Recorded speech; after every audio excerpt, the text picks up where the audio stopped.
اور میں کہتی تھی یا رسول اللہ آپ خدیجہ کے ساتھ اتنا کرتے گویا خدیجہ جیسی کوئی عورت ہی نہیں.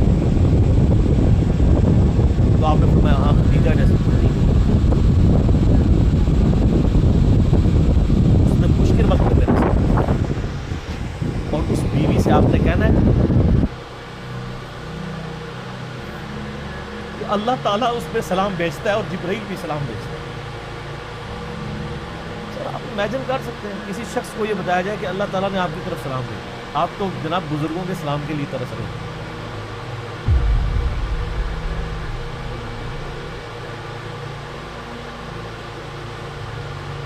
تو یہاں پہ بھی نبی علیہ السلام کو ایک غم تو تھا کہ جب کسی نے آپ کا ساتھ نہیں دیا, اس وقت جو عورت اپنے مال جان سب چیز لے کے حضور کے ساتھ ڈٹی رہی ہے وہ حضرت خدیجہ تھی سلام اللہ علیہا رضی اللہ تعالی عنہا, حضور کی لاڈلی ترین بیوی.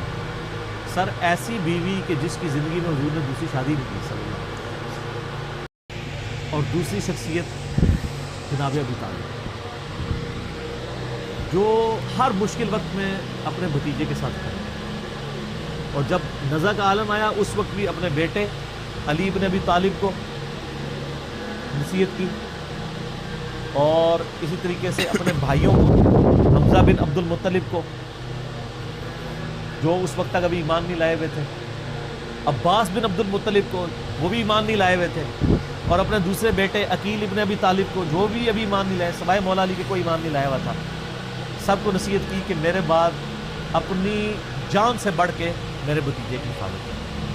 سر جو بندہ پوری زندگی حضور کے ساتھ کس طرح ڈٹا رہا ہو, تو نبی علیہ السلام اس شخصیت کا غم کیسے بھلا سکتے.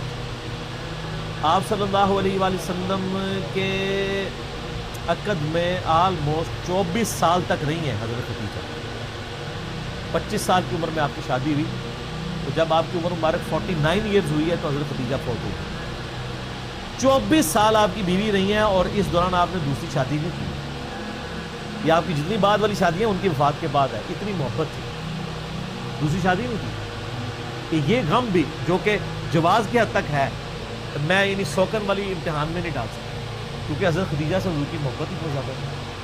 اور حضور صلی اللہ علیہ وسلم کی زندگی میں یہ 49th year of his life وہ غم کا سال تھا کہ وہ دونوں ہستیاں جو حضور صلی اللہ علیہ وسلم کی سپورٹ میں کھڑی ہوئی تھی, ایک ہی سال دونوں کا انتقال. اسی لیے اسے کہا جاتا ہے عام الحزن, غم کا سال. تو وہ تو غم صحیح بخاری اور مسلم کی متفق علیہ حدیث ہے, مولا علی رضی اللہ تعالیٰ عنہ علیہ السلام جن کی پرورش حضرت خدیجہ نے کی ہوئی اور اللہ نے یہ بدلہ دنیا میں اتارا ہے. ابو طالب نے پرورش کی نبی علیہ السلام کی, ابو طالب کے بیٹے علی بن ابی طالب کی پرورش نبی علیہ السلام کی. تو ابو طالب نے نبی علیہ السلام کی پرورش کی اور نبی علیہ السلام نے ان کے بیٹے کی پرورش کی. اور حضرت خدیجہ جو ہے حضرت علی کے لیے ماں کی طرح تھی, اور بعد میں خوش نصیبی کہ انہی کی بیٹی کے ساتھ نکاح بھی ہو گیا, سیدہ فاطمہ تھی. تو صحیح بخاری اور مسلم متفق علیہ حدیث ہے, بخاری مسلم دونوں میں. سیدنا علی کہتے ہیں کہ میں نے نبی علیہ السلام سے خود سنا تھا کہ اگلی امتوں میں سارے جہان والوں پر فضیلت اللہ نے دی تھی مریم بنت عمران حضرت عیسیٰ کی والدہ, اور اس زمانے میں سب جہان والی عورتوں پر فضیلت دی ہے خدیجہ. حضرت خدیجہ والی فضیلت کسی بھی نبی علیہ السلام کی بیوی کو حاصل نہیں.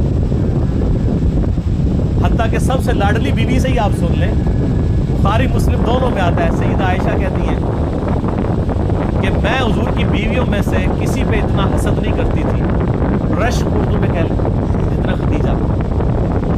حالانکہ میں نے خدیجہ کو دیکھا نہیں, لیکن نبی صلی اللہ علیہ وسلم ان سے اتنی محبت کرتے تھے کہ ان کی وفات کے بعد بھی جب بھی کوئی جانور قربان کرتے تو حضرت خدیجہ کی سہیلیوں کو بھی گوشت گفٹ کے طور پر دیتے. بعد میں اس نے سلوک حضرت خدیجہ کی سہیلی,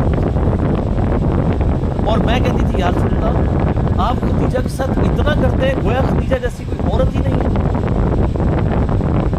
تو آپ نے فرمایا ہاں خدیجہ جیسی کوئی نہیں ہے.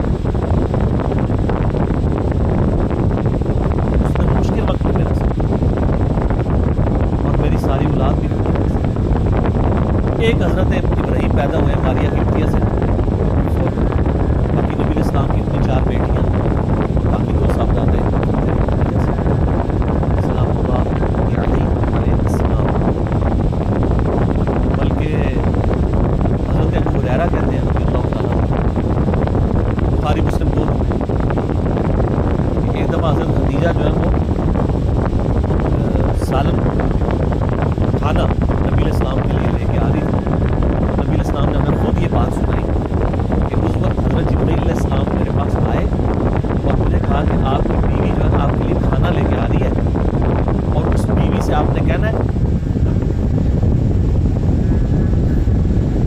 اللہ تعالیٰ اس پہ سلام بھیجتا ہے اور جبرائیل بھی سلام بھیجتا ہے. سر آپ امیجن کر سکتے ہیں کسی شخص کو یہ بتایا جائے کہ اللہ تعالیٰ نے آپ کی طرف سلام بھیجا. آپ تو جناب بزرگوں کے سلام کے لیے ترس رہے. تو حضرت خدیجہ جب وہ کھانا لے کے حضور کے سامنے رکھا تو آپ نے فرمایا کہ اللہ تعالیٰ نے تیرے لیے سلام بھیجا اور جبرائیل نے سلام. یہ حدیث بخاری مسلم دونوں، اور وہ حدیث بڑی دقت انگیز ہے ابو داؤد کے اندر اور مسند احمد کے اندر. یہ نبی علیہ السلام کا ایک داماد جو اس وقت تک کافر تھا، غزوہ بدر کے موقع پر ابو العاص کافروں کی طرف سے لڑنے آیا ہوا تھا تو وہ جنگی قیدی بنا دیا. اب ظاہر قیدی کے لیے یہ تھا کہ فدیہ دے کے چھوڑا جائے گا، فدیے کے لیے مال دینا پڑا. اب اس کی جو بیوی ہے وہ سیدہ زینب نبی علیہ السلام کی بیٹی، جن کی آگے سے وہ بیٹی ہیں جو حضور کی نواسی ہیں، امامہ بنت ابی العاص، جن کے بارے میں صحیح بخاری میں آتا ہے کہ نبی علیہ السلام ان کو گود میں اٹھا کے نماز پڑھا. جس طرح حسن و حسین تھے اس طرح وہ بھی تھے. امامہ یہ لفظ ویسے لوگ امامہ پڑھتے ہیں، یہ الف کے اوپر یعنی حمزہ کے اوپر پیش ہے، امامہ بنت ابی العاص. تو سیدہ زینب نے اپنے گلے کا ہار صحیح سند کے ساتھ ابو داؤد میں مسند احمد میں اپنے خامند کی رہائی کے لیے فدیے کے طور پہ حضور کو بھجوایا، کیونکہ ان کو پتہ تھا کہ نبی علیہ السلام تو کوئی سفارش قبول نہیں کریں گے، انصاف تو سب کے لیے. اب وہ ایک ایک کر کے قیدی چھوڑے جا رہے ہیں، نبی علیہ السلام کو اعتماد میں لیا جا رہا ہے یعنی اس نے یہ دیا مال، اس نے یہ دیا ہے. حتیٰ کہ جب وہ ہار حضور کے سامنے آیا تو آپ رکت کے بعد رونا شروع کر دیا آپ، کیونکہ وہ ہار حضرت خدیجہ کا ہار تھا جو انہوں نے شادی کے موقع پہ اپنی بیٹی زینب کو گفٹ کیا. اب حضور کے سامنے وہ ہار آیا تو آپ نے رونا شروع کر دیا. آپ نے باقی صحابہ کو جمع کر کے کہا کہ اگر تم مجھے اجازت دو تو یہ ہار جو ہے نا میں بیٹی زینب کو واپس کروں. اجازت کی کیونکہ یہ میری بیوی کا ہار ہے جو اس نے اپنی بیٹی کو وہ خیر واپس کر دیا. اور بعد میں خیر وہ ابو العاص مسلمان بھی ہو گئے. پر یہ ایک آپ کی زندگی میں جب ایسا یعنی ایفیلیشن جب رہے